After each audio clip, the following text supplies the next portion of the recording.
Welcome to the GMAT Strategy Podcast. You're here because you believe there's a better way to study for the GMAT, and so do we. We created the GMAT strategy to maximize your results and minimize your effort so you can get to the fun parts about business school and life as quickly as possible. My name is Isaac Puglia, and I've been teaching GMAT classes and tutoring privately for the GMAT for almost a decade, and I've achieved a 99th percentile score on the GMAT and helped thousands of students get into the business schools of their choice. I'm excited to be a part of your MBA journey since we all at TGS think our world can benefit from the best possible business leaders that we can find. If this show is bringing you value, please share it with your friends and family who are studying so that together we can make this process as easy and as painless as it can possibly be. Let's go. Today, I want to talk about how to restart your GMAT focus studies after a break. This is a very common situation that many of ourselves find ourselves in. We tend to be busy people. We might have things happening in our personal life. We might get promoted at work. We might have lost motivation. We might have gotten discouraged. All these things happen to the best of us. It's just part of the deal. And the key is recommitting to the process on a consistent basis. I'll talk more about that as we go deeper with this. Some of you are also going to be pivoting to GMAT Focus after studying for GMAT Classic. This is a unique position that some of you are in moving from 2023 to 2024. So what I'm going to do is I'm going to hit a general quick start guide for how to restart your studies in general, and then I'll have a little bit of additional, more specific information after that for those of you who are moving from the classic version of the GMAT to the new version of the GMAT, which is now called GMAT Focus. So let's start at the very top with a few steps, regardless of the situation that you're in. And by the way, if you've been studying for a while and you're staying consistent, then there's probably going to be a couple gold nuggets for you in here that'll help take your studies and your mindset to the next level. Having said that, if you're not restarting, you might want to listen to another episode that's more relevant to what you personally are dealing with right now. Step 0, if you're restarting from scratch, you had your studies going, you fell off, now you're ready to get back on, you want to block out your study time. That's step 0. It's not enough to just say, I'm going to make the time here and there, or I'll fit it in around my other commitments as things go. If you're the type of person who's fitting things in around your other commitments as things go, and you have not fallen off the wagon in terms of studying, then great. You've proven to yourself that you can do that reliably. If you were trying to fit it in here and there, improvising with your study time, that is, and you stopped studying, then you have proven to yourself that that is not a reliable approach for you personally, and that is okay. We all have to be very honest with ourselves in this process if we want to make the most efficient gains, and that's not always easy. It's not always easy to face the truth, as it were, okay? So let me give you some advice for this. It needs to be in your calendar. It needs to be blocked off at very specific times that fit with the rest of your commitments. So I'm not saying don't fit your GMAT study time around your other commitments. You should be doing that. And you should have a list of priorities and be very clear where GMAT falls in that list of priorities in your life right now. But once you have that list, then you want to put the time in, block it out, and say no to anything that's less important than GMAT in those moments, or it's very likely that you're going to fall off again, and that can be a very frustrating process. Again, you've already shown yourself that your game isn't 100% locked in when it comes to GMAT study, and that's okay. It's totally normal.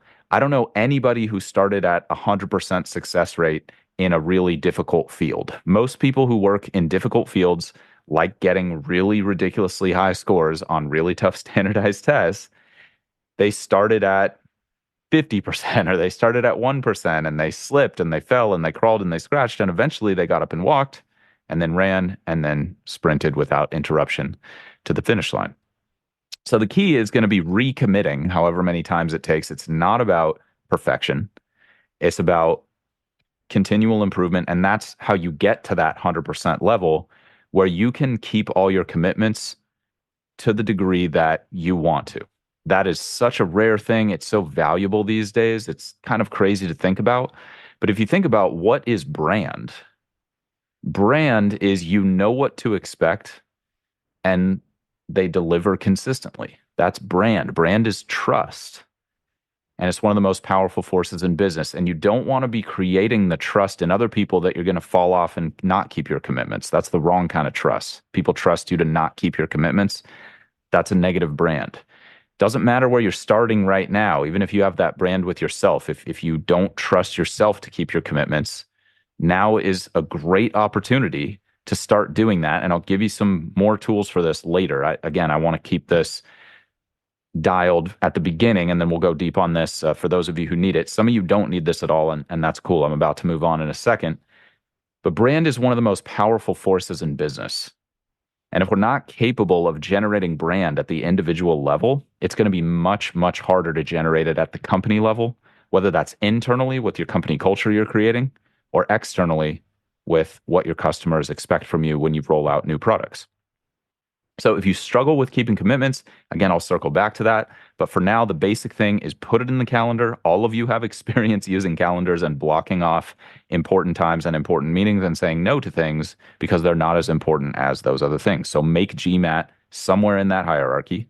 If you need to move things around, that's understandable, but try to do that the absolute minimum amount. And if you've been moving things around and you've fallen off, now you have to stop moving things around and you got to put a line in the sand and you got to say, this is important enough for me to stay consistent. All right. So if you can't block out study time, then none of the other optimization strategies that I'm going to give you are going to be worth very much because you're going to be optimizing zero. Not a good thing. It's very difficult to do. So once you've got your study time blocked out, step one is doing a content reboot. So what you want to do is you want to get back in the rhythm of studying any like flashcards or study sheets that you might have made in the first repetition of your prep, things that are just basic facts and figures. It could be stuff like geometry formulas that you had memorized previously, or it could be stuff like strategies for different types of critical reasoning questions that you had memorized previously. Or it could be things like how to deal with challenging probability questions. You want all those structural things that are memorization based, that's just the core skills, to be either having the rust shaken off or actually relearning them if you have completely forgotten them. And then either one is fine. I've seen people overcome this thousands of times at this point, so it's all doable. This is just step number one. Now, for some of you, you're not going to have made those kinds of study sheets in your first rep of your prep. And so now it's time to do that. So what I would recommend there is hit a quick revision of whatever study system you were using before, whether that's books or free materials or online courses or materials from your one-on-one coach. Whatever you did before, just do a quick skim over everything that you covered. And think about that maybe like studying for a final exam in like a college course where you're doing like a broad review of everything and just systematizing, listing out, okay, here are all the things that I need to know. And once you have that inventory, then you can start creating the flashcards, the study sheets, whatever memorization systems you personally like the most and have had the most success with. And just figure out what you've mastered already and what you haven't, and dig deep for at least a week or two on the stuff that you haven't memorized. Unless you're studying full time, let's call it dig deep for 5 to 20 hours, whatever you need to feel like you're solid on the core basics. Some of you might be studying full time, and create those memorization resources that then you can revisit on a regular basis as you move forward. Once you have that foundation back, then you can start to progress. Okay. So if you've been on a long break, that revision process might take a while. If it's just been a short break, a lot of it should be there already, but you should do it to the extent that's necessary in either case. If you kept a list of problems to go back and redo, like many of you have heard me recommend in the past, now is the time to go back and redo all of those before you progress to step two. And that's your content reboot, just trying to get back up to the level that you were or close, purely in terms of knowledge, when you left off and stopped studying. Once you are, let's say, at least 90% there, then you can move to step two, which is a timing and pattern recognition reboot. So when we're studying for the GMAT, there's a stack of skills that we're trying to build. At the lowest level is, can I actually make time to continue to improve? And then at the level above that, I mean, it's maybe the lowest level is not the right thing to say. That's the most important level, maybe foundational level. Without that, tough to progress, like I was saying. But then above that, once you have the time, you stack on top of that knowledge of the actual stuff. Once you have that, it's can I get credit for that knowledge under time pressure? And can I recognize when to apply that knowledge in different situations? That's timing and pattern recognition. So we're just stacking skills the way that you would have the first time around. This time we're just restacking them depending on how much progress you had made. The timing and pattern recognition reboot can be very quick. You're just going to make some simple sets of questions, either from the official guide, or if you know how to filter for certain questions on GMAT Club, that works. Or if you had a third-party provider that you still have access to and they have a way of making time sets of questions on an online portal or something like that. The format doesn't really matter. I definitely recommend the official guide, but because you're early in your prep and having like the perfect simulation of questions is not like the most critical thing here because we're not really data collecting, you can use pretty much any old questions for the timing and pattern recognition reboot. But if you want to be the most efficient, the official guide is going to keep you the most efficient because that's what you're going to see. You're going to see similar stuff. Sorry, you're not going to see the exact same stuff that's in the official guide on test day. That would make the test a lot easier. But you'll see very similar questions. And so that's part of the reason it's such a valuable resource. If you've exhausted the official guide, then I already gave you some other options there. If you're not sure what sources you should be using, just shoot us a DM on current social channels. We're at the GMAT strategy in most places, and we'll be happy to advise. What I'd recommend there is sets of 5 to 10 questions, depending on how much bandwidth you have. If you have a lot of shorter study sessions throughout the day, you can go with a 5 question set. If you have some longer study sessions, you can go with a 10 question set to start. And what I'd recommend is 3 sets with a count up timer. So you're just generating some time awareness there. There's no time pressure. And you're just getting used to feeling, okay, that's what 1 minute feels like. That's what 7 minutes feels like. That's what 5 minutes feels like. And then once you're feeling comfortable there, or you've hit 3 sets, give or take, then you can start using a countdown timer and time pressure and readjusting to that. I would say maybe 3 to 10 sets untimed and then 3 to 10 sets timed is going to be good for most people. You don't want to spend too much time in the timing and pattern recognition reboot phase because it can start to feed into some negative perfectionism that a lot of us have of like, oh, I got to get myself perfect before I'm ready to take a baseline practice test. And that tends to be very self-defeating with this process. And I'll talk about that more in a sec, why that is. But those are the basics there. And I would do a set for each individual question type. So I'd do 3 to 10 sets of problem solving questions, which are the quantitative problems. I would do three to 10, 5 or 10 question sets for data sufficiency. I would do the same for critical reasoning, same for reading comp, same for integrated reasoning questions, which is graphs, tables, multi-source reasoning, and 2-part analysis. And then at that point, you've covered all your bases of what you'll see on GMAT Focus. At that point, it's time for a retest of a full-length practice exam. I strongly recommend using the exams from MBA.com. If you've already gone through those once, they can all be reset with Focus, at least. The Focus practice exams can all be reset, and you will not see questions that you've seen before. So, sorry, let me clarify that. That's not for the first 2 free tests. For the first 2 free tests, if you reset them, you might see some repeats, which could inflate your score. Not the end of the world for this re-baselining that we're doing, but not ideal. If you've purchased tests 3 through 6, what I have personally noticed, and I might go back on this, but for now, in the months and many people that I've coached through the Focus process at this point, that has been very reliable that you can basically get 2 fresh tests out of each of those paid MBA.com practice exams 3 through 6, which is awesome. Thank you, everybody at GMAC. That's an amazing value add for the community, and we honestly could not express our gratitude enough for whomever is responsible for that, either consciously or unconsciously. We appreciate it either way, so thank you. So what are you looking for there? Well, you're pretty much just taking the GMAT. Like you're doing it in a realistic setting. Don't be doing it after you went out the night before and you're wrecked. Don't be doing it at the end of a workday. That's super self-defeating, everybody. You cannot expect you're going to have a great performance on a difficult exam in those kinds of situations.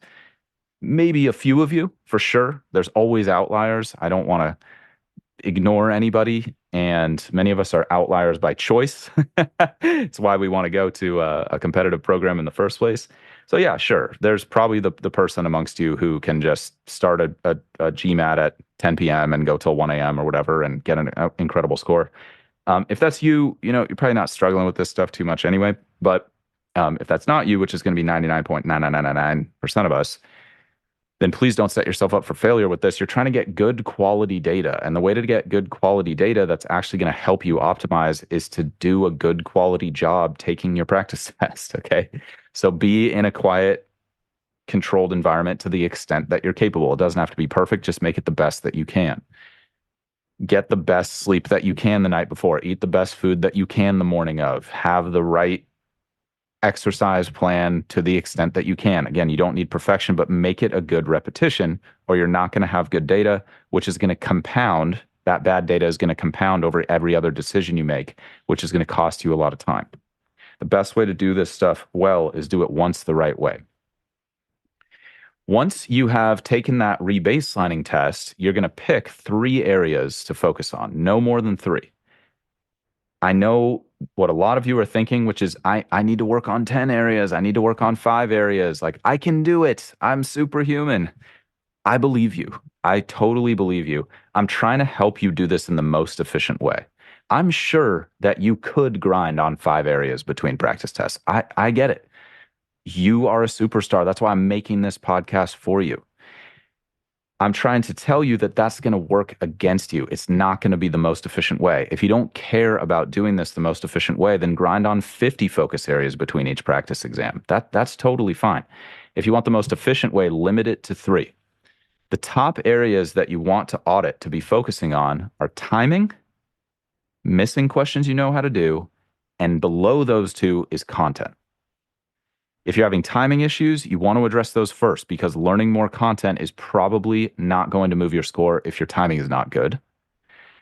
Same with missing questions you know how to do. If you're missing a lot of questions you know how to do, learning more stuff is probably not going to move the score. You're already not getting credit for the stuff you do know. How is knowing more stuff a solution to that problem? It's not. So address timing issues first. You can just go back to step 2 and do more of those time sets that I was talking about. Use the countdown timer and work on it until you see improvement. If you're missing a lot of questions you still want to do time sets, but the focus is not going to be time management. It's going to be building new habits that stop you from missing those questions you know how to do. All right. Those are the top 2 priorities between exams. If you've resolved those, or it's within a reasonable range, like, again, don't need perfect timing, don't mean to never miss questions you know how to do. 1 per section is acceptable. Then you can move to the content stuff. Most people over-index on content because the natural logical belief is if I just know the stuff well, then I will do well on the test. And you can't really blame people for thinking that way, because that's the way, like, pretty much every test you've ever taken has worked. And then now all of a sudden you're looking at the GMAT like, Isaac, what's the big deal, man? Why are you making such a big deal out of this, dude? Like, it's just another test. No big deal. If I learn the stuff, I'm going to do it. Some of you have already felt the pain of that state of mind. Some of you are in that elite and rare category where just learning the content is enough for you. And you're just crushing it, flying through GMAT problems and practice tests and stressing that you got, 3 750s in a row and you're not sure if you're going to get the 780. That's totally understandable. For you, you're probably gifted enough that if you just hit it hard enough, you're going to be okay. If you're hitting 750s in a row and 780 is your goal and you're really stalling out, then I would urge you to take some of this advice, because it applies across the score trajectory, everybody. This is if you're getting a 200 all the way up to if you're getting a 795 and going for the 805.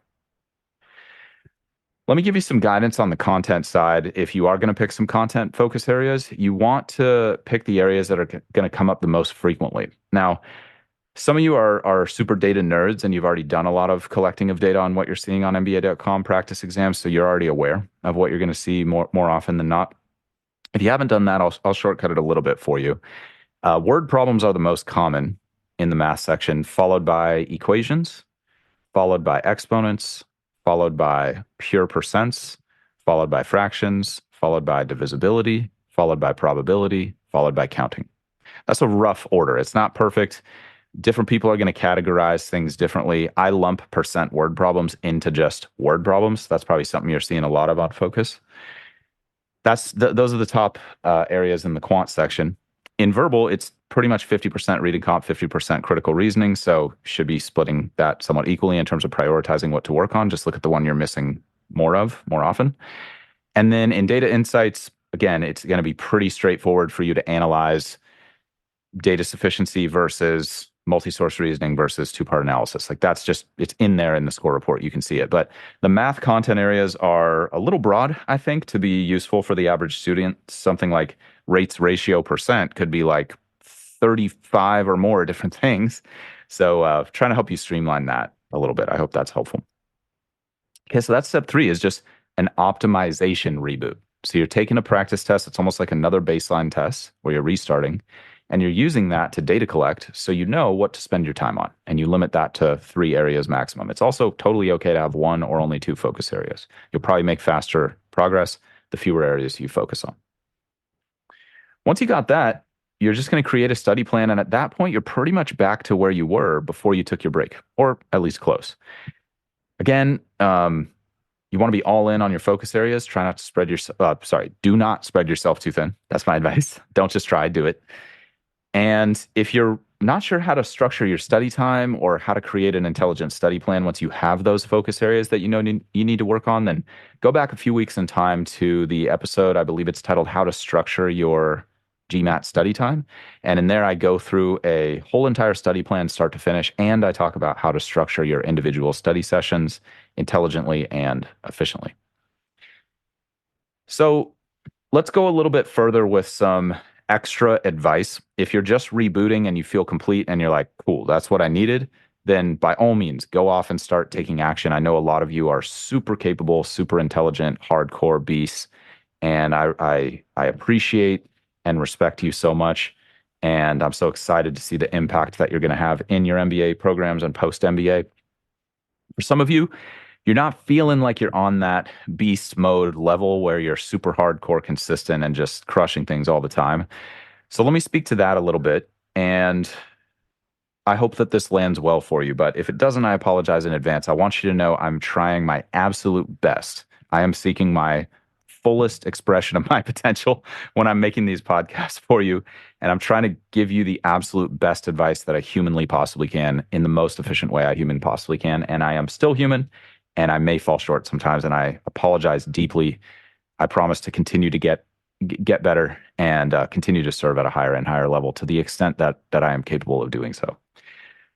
So the next line item, if we're going to be following this plan I just laid out for you, which is step 0, block out the study time, put it in the calendar. Step 1, do your content reboot. Step 2, do your timing and pattern recognition reboot. Step 3, do your practice test, full practice test rebaselining. Pick your 3 focus areas, and then you create your study plan. So what's next? What's next is staying consistent. If you can stay consistent, you can accomplish an unbelievable number of things. And the GMAT is very, very, very much in that realm of things that you can conquer, irrespective of where your natural ability is from the beginning. So let's go back to the whole idea of branding. Where you want to begin with brand is building your personal brand. And what you're doing when you're building your personal brand is you're building trust with everyone who's ever interacted with you. That's what a brand association like Harvard Business School can fast track for you. If you think about brand association, people trust Harvard Business School. Harvard Business School has been getting results. It's been spitting out great leaders, okay? So people look upon the Harvard Business School brand with a high regard. And so if you go to Harvard Business School, then people are going to see you differently. Now, that may not be true across the board. And some people may have negative associations with Harvard Business School. And this isn't a podcast about Harvard specifically. It's just a recognizable example of this concept. And I'm just trying to get the concept to land for you of associating X with Y. That's what branding really is. If you think about the history of branding, it comes from branding livestock. And you would literally take a hot metal and sear your logo into a living being, an animal, and then that would change the behavior of people who saw that animal. If they knew you, they would return the animal to the farm if it wandered off. If they knew you and respected you, then if they were thinking about stealing the animal, then they wouldn't. They'd be like, oh, that's Jane's animal. I shouldn't do that.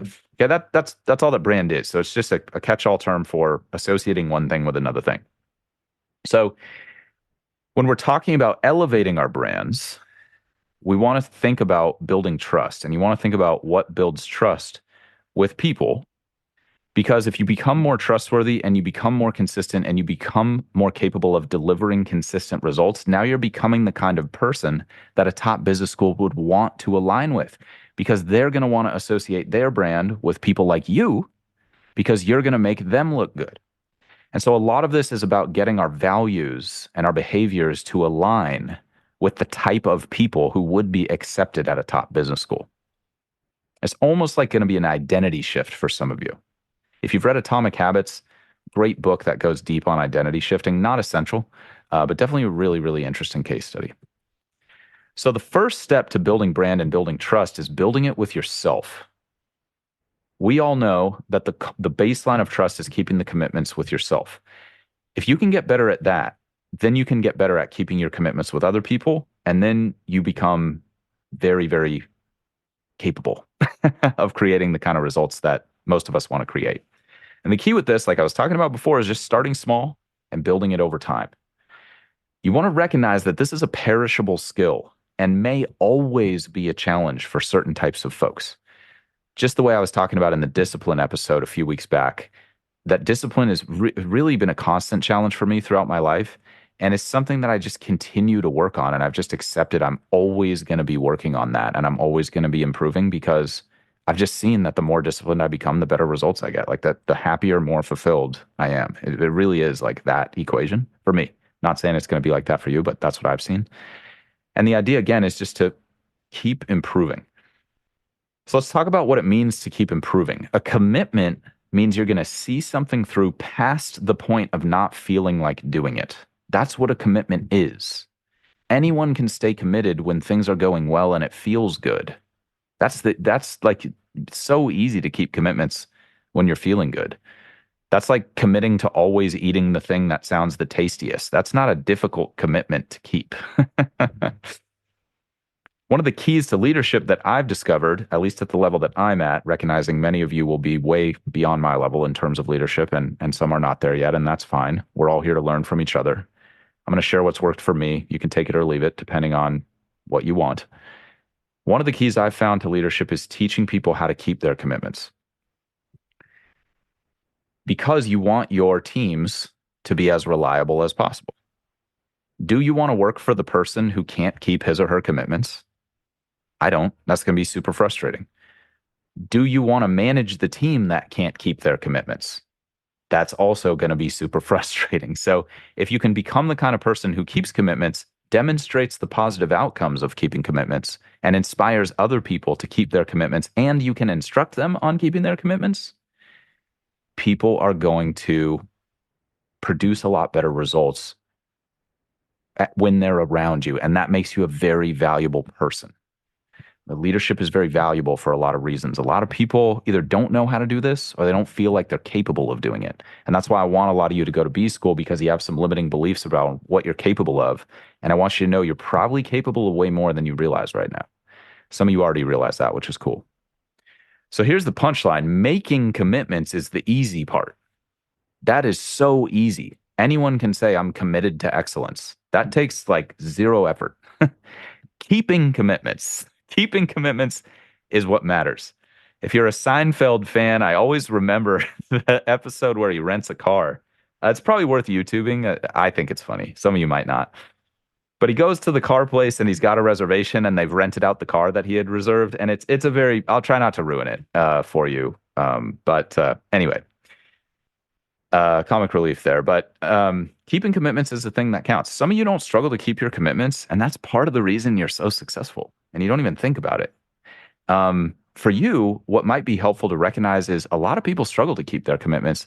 And maybe the skill for you to work on is teaching other people what you know and what's natural for you around keeping your commitments. That's a very, very valuable thing to be able to do. Something to consider. So if we accept that making commitments is easy, but keeping commitments is hard, then we should have a discussion about what does it mean to do things that are hard. And that might seem just like comically obvious. But what I've come to realize personally through coaching a lot of people through a wide variety of situations, honestly, is that A lot of people believe they work hard because they get tired while they're working and they're tired at the end of the day. And I'm just going to invite you to try this concept on for a minute. Everybody, regardless of what they did that day, is tired at the end of the day. So just because you're tired does not necessarily mean that you're working hard. And if that's how you've been thinking about it, I'd like you to consider reframing it. Again, a lot of people think they work hard simply because they get tired. But tired and hard are not the same thing. Hard is you don't feel like doing it. What does hard feel like? You're tired? That could be associated with hard. So things are harder to do when you're tired a lot of times. Another thing that makes things hard, you've already generated a lot of reasons that it's a good idea to not do it. You're rationalizing why you don't need to do the hard thing. Yeah, that makes things more difficult. The mind starts to play tricks on us and make things easier, even though we know what we should be doing. Hard can also be you're not good at it yet. You haven't built the skill. And so you don't get positive outcomes, even though you're putting forth a lot of effort. If something requires a lot of effort over a long period of time, most people see that as hard because expending effort is somewhat unnatural, like going beyond the point where you're already tired and you've already expended a lot of effort. That's not what the human body is designed to do. The human body is designed to survive. That's why you have those instincts that say, hey, stop doing stuff when you get tired. Okay. So you're kind of fighting this natural gravity. That's a very healthy natural response, but it's not always going to get you your goals. And so what I'm trying to share with you is what hard feels like. And it's a good feeling to get used to because when you don't feel like doing stuff, that's a lot of times when you start telling yourself it's time to stop. And that might not be the best thing for you. That might be part of the reason you fell off your GMAT prep in the first place. And this is also the reason that people who keep their commitments at a super high level are so, so rare. And personally, I would like to see that become a more normal thing. So I want you to either be the kind of person who's great at keeping commitments, who people just naturally trust because you're always rock solid. Or if you're not there yet, I want to try to give you the best roadmap that I personally have come up with for making this happen. And if we start with you, you are the people who are going to go out and you're going to influence tens of thousands, hundreds of thousands, millions of people. You are all extremely special. You are all extremely special people, and you're going to move into these high power, high leverage leadership roles, and you're going to touch a lot of lives. So if I can help you indirectly, I can help a lot of people. All right. This is part of the reason I'm doing this. You matter. What you do matters. So let's go a little bit deeper with the what does hard feel like thing and how do you get better at doing hard stuff that you don't feel like doing. Success, I've personally found in a lot of arenas, not 100%, but a lot of arenas, is just doing the basic stuff extremely well. For those of you who are in the finance world, there's doing diligence and then there's doing diligence extremely well. There's sourcing deals and then there's sourcing deals extremely well. For those of you in marketing, there's making an advertisement and there's making an advertisement extremely well. For those of you who are in education, there's teaching and then there's teaching people extremely well. Okay. And you get the point, right? So doing things extremely well is not always easy. And that's why a lot of people don't do it because they start to feel like I don't feel good while I'm doing this and therefore I should stop. And for a lot of you, what you need to do is reframe that and realize I'm not feeling good right now. I'm feeling resistance. I'm feeling like I'm not performing well. I feel dumb. I feel inadequate. I feel embarrassed. I'm not telling you to go publicly embarrass yourself at work. I'm not telling you to do that. That's probably not the best idea.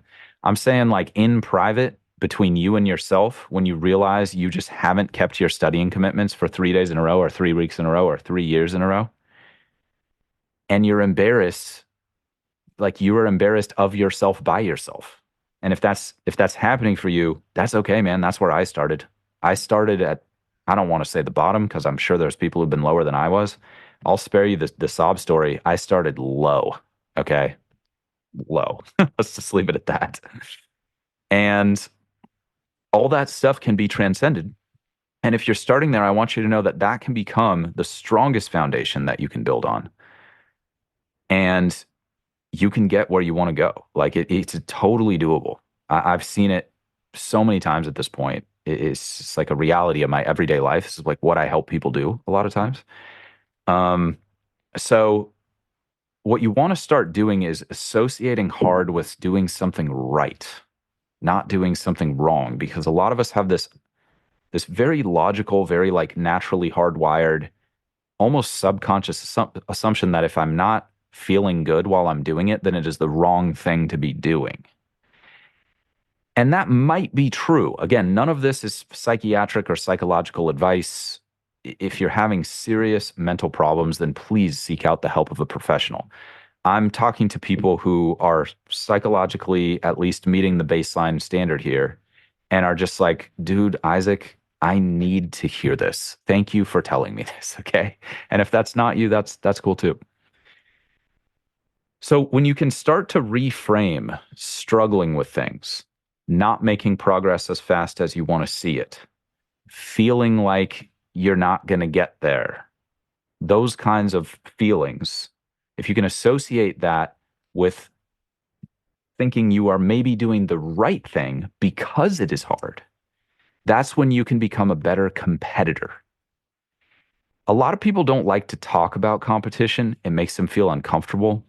I'm talking about competition in the most like healthy way that we could possibly talk about it in terms of like natural law of the jungle competition. There's that piece. But then also the healthy kind of competition, maybe friendly competition if we want to go that far, that helps everybody get better. Like the type of competition that free market capitalism is predicated on, like the most successful economic system in history. Maybe there's better economic systems. I think we should all try to improve it. But like if you look at the track record and you look at history, it's pretty good.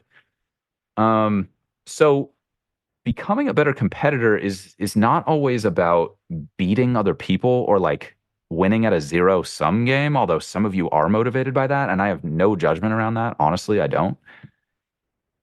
As long as you're not infringing on anybody else's rights, you know. I'm talking about the kind of competition with yourself or the kind of competition maybe that you have with someone that makes you both better, if that makes sense. And when you can grow and become a better competitor in that arena, then you can become the kind of person who can lift people up. And if you can take people who aren't great performers and turn them into great performers, you are probably one of the most valuable people in business ever. There's a great book on this called Good to Great, and it's very worth reading if you're into reading. I know that some of you are in a busy season right now with GMAT. It's not the time to be picking up a new book. So that's cool. Just put it on the list. Um, but just to tie this off, and I'm sorry if it's just not hitting this right or I'm not explaining this in a compelling way. I promise I'm doing my best.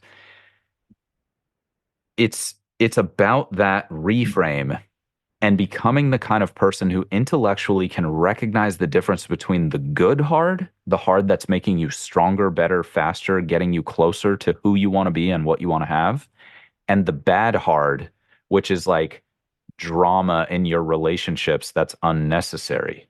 That's hard and unproductive. Working in a toxic work culture, that's hard and unproductive. I honestly believe that all of you have the intellectual capacity to make that differentiation. I just want you to think about it more consciously and start to reframe the difficulties of, you know what? It's good that I'm struggling with this GMAT problem because I'm probably about to learn something valuable from it. And if I wasn't struggling, I'm probably not pushing my comfort zone and I'm not improving my score. My work with people is about helping them improve. If you think about it, I wouldn't be very good at what I did if I couldn't move people's scores on a consistent and like pretty awesome basis. You know, like I just wouldn't be very good. Um, so a lot of my conversations with people are had with people who are naturally great at almost everything that they do, and it's a very disconcerting experience to all of a sudden feel like you were just going to crush this thing, and now you're getting crushed. That's what happened to me. Not a good feeling.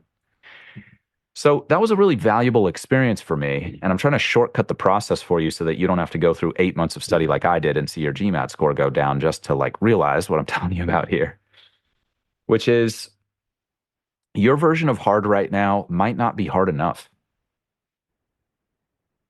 You might just think that because you're tired at the end of the day, you're working hard, but you might have to take a pretty intense look at that. And you might have to think like, where can I productively and healthily push myself a little bit here? Do I have to do the calendar thing that Isaac was talking about? Do I have to get better at building up my saying no to things muscle? Am I just weak at saying no? I always say yes, and then I blame my friends for distracting me when really it was my choice to not study. And for a lot of you, I'm talking to you about the things that you've used as excuses to not study. Oh, I'm the type of person who likes to be all in at my job. I got to be all in at the job. Maybe that's true. And maybe you should be all in at your job. I don't know your situation. Maybe it's time for you to put GMAT on pause. I don't know. I'm just asking you to take an honest look at that. Is that really true? Or are you just using that as an excuse because you feel like you're working hard enough when in reality you're getting out competed? And you're getting out competed by the version of yourself that you know you could be, and you're just seeing it in other people and then you're projecting onto them. Okay. I know this is a sensitive topic for some of you because some of you are super hardcore and you need to chill out. You need to relax. Okay. I've got something for you in a second, but for a lot of you, you need to get the fire burning hotter. And that is the skill set that I'm trying to help you build right now. Okay. So let's systematize that for you. Step one, look at where you're not getting the results that you want to get in your life. Where are you not performing at the level you want to? Step two, look at your work on that thing. Look at your plan. How are you planning your work? Look at the guidance you have. Do you have really good guidance on how to do that work well? And then look at your emotional pain tolerance. That's a lot of what doing hard things comes down to. Physical pain, I recommend stopping. It's probably injuring yourself at that point. Probably not a good thing. Emotional pain, that's something that you can get better at dealing with over time. And I'm not talking about emotional pain of like grief or losing a loved one. I'm talking about the emotional pain of like, I don't feel like studying right now. This is really painful to study. And I'm not getting the results I want from my studies yet. So I'm going to hit this a little harder. I'm going to go a little bit longer. And what I want you to do is something I learned from the great David Goggins, who's a very polarizing figure, I know. So if you vibe with David Goggins, great. And if not, no worries. But what he likes to tell people is you go to that edge where you're feeling that resistance, and then you just go 10 or 20% further than where you would have stopped. So if you're thinking about time on a project, if you studied for an hour and you're like, man, I'm hitting the wall, get that extra 20%, go an extra 10 to 15 minutes. If it's more of an effort thing where you're not able to concentrate and focus to the degree that you want, maybe you need to bump up your sleep 20%. Maybe you need to bump up your break time between activities 20%. Maybe you need to decrease your meeting time by 20% so you have a little more restorative time during the day. Again, for some of you, you need to chill. You need to back it off because your performance is suffering because you're pushing yourself too hard. There's a healthy edge. Think about it like a physical workout. You work out too hard, you're getting injured, can't work out anymore. That's counterproductive. You're not working out hard enough, you're wasting time. So find that sweet spot. Go to that edge where you're a little uncomfortable and then do 10 to 20% more. That'll help a lot. So again, find the area you're not performing in, audit how you're approaching it. Do you have the right guidance? Do you have the right plan? And are you executing on that plan well? And then go to the emotional pain threshold and push past it 10 to 20%. Again, none of this is medical advice. None of this is psychiatric advice. I am giving every disclaimer possible. I'm not qualified to give any of that type of advice. I am qualified to tell you how to get great scores and results on the GMAT. And if you take this advice and it ends up not working for you or harming you, then I am not responsible for that. Okay. This is all on you, what you experience with this. Okay. So just making the disclaimer there. All right. But I have seen this work time and time and time again, and it is difficult. It might make you sweat. And that might be what you need if you're the type of person who's fallen off with your studies in the past, or you just know you're not meeting your full potential. Once you get that 20%, you move it another 10%, 20%, move it another 10, 20% until you start getting the result that you want to see. And if it's taking longer than you want it to, reframe that as a good thing. You're becoming the type of person who can see a long-term project through even when most people would have given up. That is an extremely valuable skill because people will recognize you for that. They will value for that, and you will become a better leader as a result. That's not something I made up. That's across like so many leadership textbooks and seminars given by people who've built real companies. Okay, not people who just studied people who built great companies. Okay, not that there's anything wrong with that. That's valuable too. And some of those studies are amazing, like Good to Great. Some of those studies are a little biased, in my opinion, and it's good to learn from people who have walked the walk. Just saying. So that's that skill set. If you need more help with that, reach out. I can give you some extra resources. We've also got the Discipline podcast from a couple weeks back. You might really enjoy that. If you're struggling to stay consistent or you want a little bit more advice and a little more like step by step kind of stuff, like what I was just going through, and you feel like, okay, I have the desire, but I don't really have the systemizing, like what do I do step by step to like go to the next level? That Discipline episode, how to be more disciplined, will help out a lot. Also, the dealing with distractions episode might resonate with you if you feel like distractions are a big part of you falling off your GMAT prep, okay? So the idea here is we're gonna move from being the types of people who are up, down, up, down, up, down, sometimes crushing it, sometimes getting crushed, to becoming the kind of person who is just on this compounding interest, exponential upswing throughout your life and your career, where you just get better and better and better and better and better. And part of the reason I want that for you is because I know you want the results that come from that process. But more than anything, you're probably going to make the money at some point that you want to make. You're probably going to silence the haters that you want to silence.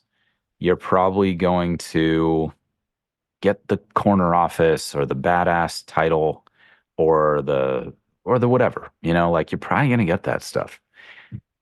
And then at that point, if that's the only thing that was driving you, you're going to start to fall off and you're going to be that hot, cold, up, down type of person. And I've come to realize that basically nobody wants to live their life that way. It's very frustrating to be like hot sometimes and cold other times. And one of the keys that I've learned, again, I did not make this up. I got this from an extremely successful mentor of mine, and all credit goes to him on this. You want to become the type of person whose ultimate goal is chasing your full potential. And I know that sounds like super, maybe like cliche or just like internet motivation bro, like kind of tagline. And that's definitely not the space or the brand I'm trying to create.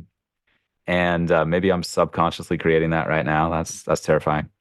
But hey, there's an audience for that. Actually, now that I talk about it, no hate, no judgment. If that's for you, that's hey man, whatever it takes, honestly. Within a code of ethics. Not whatever it takes, but whatever it takes within a code of ethics. Um, so the full potential is a valuable goal because it's constantly expanding.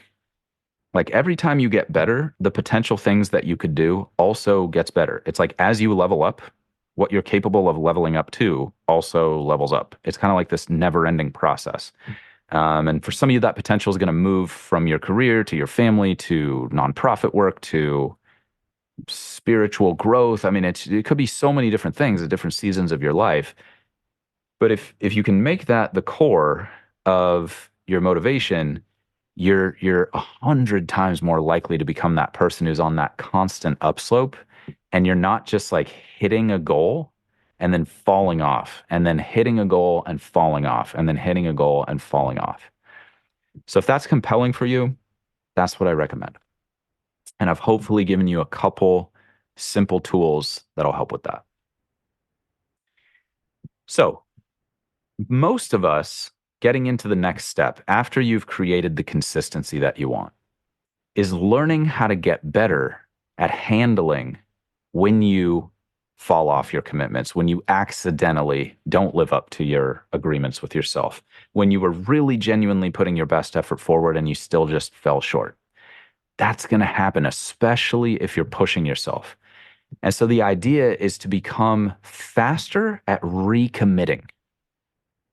So you want to shrink the time frame between when you stop doing the commitment you know you should be doing and when you re-engage with the commitment that you know you should be doing. All right. There are times to drop commitments. That's what prioritization and leadership a lot of times is about. We got to stop doing X so we can do more of Y. That's fine. That's going to happen sometimes. And you got to trust yourself to make those calls, sometimes make the wrong calls and learn from it. That's a lot of leadership development in my experience as well, is just learning from mistakes. Like making mistakes a lot of times is how we learn. Obviously, if you can avoid making mistakes, do it. But repeating mistakes is how we fail. All right. And that's a lot of what this is about. So I got a couple interesting analogies for you about recommitting. Airplanes, I'm probably going to butcher the statistics, but I'm going to be in the ballpark here. Airplanes are on course exactly like 3% of the time, or something like unbelievable. And the other 90% of the time, they're drifting slightly off course, reorienting toward the course, drifting slightly off course, reoriented toward the course, drifting slightly off course, reorienting on the course. Same thing with sailing boats and ships sailing across an ocean, getting off course, getting back on, getting off course, getting back on. And I've realized that masters in a lot of fields have just become so fast at recommitting when they notice themselves slipping that it appears from the outside that they never slip. But in reality, they are faltering fairly regularly. It's just that they can fix it so fast that it doesn't even appear that they faltered at all. One of the interesting something you might find interesting, let's put it that way, is I spent a lot of my time as a young person trying to become a better drummer. I played in rock bands and stuff like that. This was a big passion of mine for a long time. Um, and when I was trying to become a better drummer, I was trying to get better at playing in time better. It's called the pocket sometimes in music parlance. And to have a good groove, a strong feel, a lot of times is how you get the best gigs as a drummer. It's not about being like the flashy player, although there is a space for that in the market, but like getting the really good high paying gigs is people who can do all that stuff, but they also have the humility and reservation to not do it all the time and like take over the show. And just they have a good feel, a good groove, and people feel good when they listen to those drummers. And I was actually taking an instructional course with a top pro about developing better time. And he was like, listen, developing better time is about realizing that you're only going to be in the pocket like 10% of the time. And the rest of the time, you're going to be readjusting and feeling, oh, I'm a little bit off there, back. Oh, that felt a little bit off. Now I'm back. Oh, I'm about to be a little bit off, but I fixed it before anybody heard it. And that was a huge revelation for me because I thought it was just something that like you had or you didn't have. It was like you got born with it or not kind of thing. And that was a pretty limiting mindset. And I started to realize that that concept applies to a lot of things. And GMAT study can be one of them. So like maybe you hit the end of the day, you're exhausted, you've been pushing yourself, and you're just like, I just can't do this anymore. And you rest, you get up the next morning and you're like, you know what? It's still important. I got to do it. Okay. That's recommitting. All right. If you took a 3 week break and you're like, no, it's still important. I want to get back to it. You want to recommit. Commitment means you are going to do it even when you don't feel like it, even when it's not convenient, even when other things appear to be getting in the way. If I get married to someone and I'm like, I'll be married to you as long as it's convenient for me. And the moment that it's not convenient, we're not going to be married anymore. What kind of level of person do you think I'm going to attract that kind of commitment? Okay, that's not what most people are looking for, at least the way I understand it. So the same thing goes in most relationships. Making a commitment to be a great friend means you're a great friend whether it's convenient for you to do that or not. Studying for the GMAT means you're studying whether it's convenient or not. Maybe you're not studying as much as is ideal. Again, I addressed that in the discipline episode. Shrinking your task size, very valuable technique. But if you haven't been committed and you frequently don't keep your commitments with yourself, you need to make smaller commitments and you need to start keeping those regularly. And then you need to build those commitments up 10 to 20%, like I was talking about before. That's what mastery is, I think. I think mastery is they make just as many mistakes as anybody else. They are just so fast at correcting the mistake that it seems like they avoided the mistake. And from the outside, it seems like they've got like the golden touch and they're just like always getting better, always on point. And what I want you to see is that's a very achievable thing no matter where you are on the spectrum right now. Mastery is totally achievable, but it is not easy. It's not going to get easier. It's going to continue to be hard because that constant and never-ending improvement is just going to, you're just going to keep pushing the comfort zone. And the moment you stop pushing the comfort zone, you're going to get out of shape with it. It's just like physical exercise. It's a lifelong thing. You're never just going to get in shape and then just stay that way with no effort.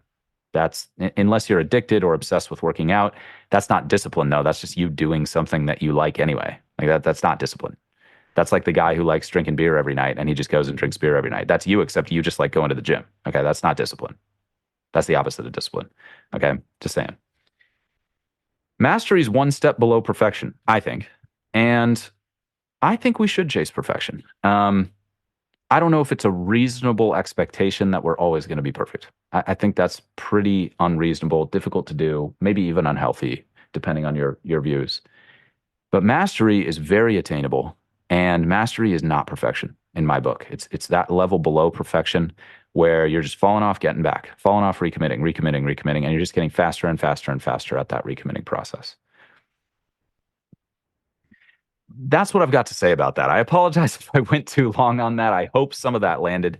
Definitely please give me feedback, shoot us a DM and let me know, like, you know what, Isaac, that actually helped me out. Or you know what, Isaac, I think you're getting a little long in the tooth with some of these episodes, man. I really like the content stuff. Why don't you do a little bit more of that? And I like getting feedback. Yeah, you definitely can't hurt my feelings, and I'm here to serve. So if what I'm doing is not serving you, then please let me know, please.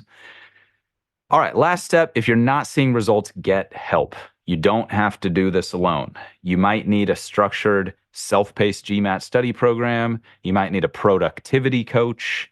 You might need a course, or you might need a GMAT coach. I don't know what you need. All those recommendations for making those decisions well are in past episodes, so I'm not going to rehash them here. If you're really not sure, then you can feel free to shoot us a DM and we can get you some resources, or go back to the How to Start Your GMAT Studies in 2024 episode, and I'll break down what I see as the best options in the industry depending on your budget, your timeline, your natural learning style.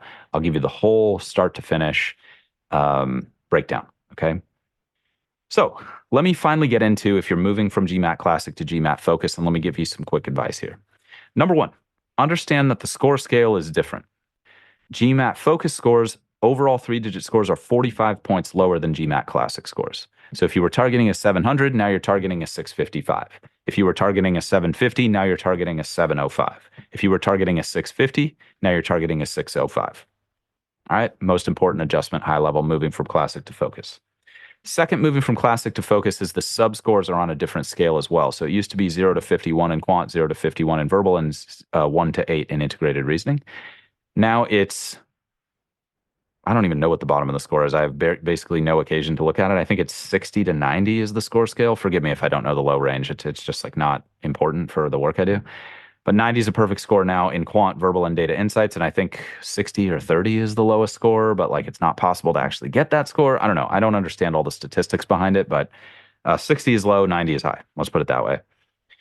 The minimum quant score for a top 10 program is going to be a 78 quant as of today. That might shift over time. If you're an admissions consultant or an admissions officer and you have different data, please reach out to me and correct me. I would appreciate that. But based on what I've seen, that's the kind of the golden threshold. And then higher is better for sure. But at that point, you've reached the minimum for top school. 80 or better in verbal is the minimum for top schools as far as I've seen so far. And then 78 or better in data insights is the minimum. So take a baseline, figure out how far you are from those minimums, focus on the place where you're not at the minimum yet. Once you get to the minimum, then you can stack points on any of the subscores to move your total three-digit score. And I talk more about the specifics of that in the specific quant, verbal, and data insights breakdowns that I did a few weeks back. And I would definitely recommend listening to those if you're pivoting to focus and you don't know much about the exam. There's some big changes, but also a lot of things that are going to be familiar for you. So don't be scared. Third tip, integrated reasoning is now adaptive. Make sure you get more reps on integrated reasoning because it used to be not that important. Now it's very important because it also contributes to your overall 3-digit score. All right, so make sure your data sufficiency process is on point. And if you need help with that, go back to the data insights episode I did from a couple weeks ago. I'll break down a system for data sufficiency and a system for every individual integrated reasoning questions, graphs, tables, multi-source reasoning, and two-part analysis. The last tip I'll give you here, if you're pivoting, is everything from classic is now just more important, except sentence correction and geometry. Sentence correction is gone. Geometry is greatly reduced. I do not believe it has been deleted personally, even though some people have said that. There is still some geometry, but it's not nearly as heavily tested. But everything else is now just more important. Data sufficiency is more important. Integrated reasoning is more important. Critical reasoning and reading comp are more important. Your math content knowledge is more important. All right. Scratch work is more important because missing questions you know how to do is more important because the sections are shorter now. So every question is worth more. Time management is more important because every section is shorter. You have less margin for error with your timing strategy, etc. So just make sure that you are following the plan I laid out at the top of the episode if you're rebooting, and just make sure you are doing those things well. If you do it well, it's going to work. If you do it badly, nothing I tell you is going to work. At this point, you can basically follow that study plan I gave you at the top of the episode. If you want to skip to just the kind of hardcore tactical list by list advice of what I recommend in terms of how to structure your study time, the episode's called How to Structure Your Study Time. And if you have any questions on anything I've put forth here, just reach out anytime and we've got you covered. As always, my greatest hope is that this material will make your studies as easy and as painless as they can possibly be. If you want more tips and strategies for optimizing your performance on the GMAT, head to our website, thegmatstrategy.com, and check out our free video presentation on how to achieve your dream GMAT score in half the normal time. It's about 40 minutes long, very well spent 40 minutes, in my opinion. In the meantime, this is a weekly show, so please subscribe, and as always, stay positive and stay consistent with your studies. I'll talk to you all soon.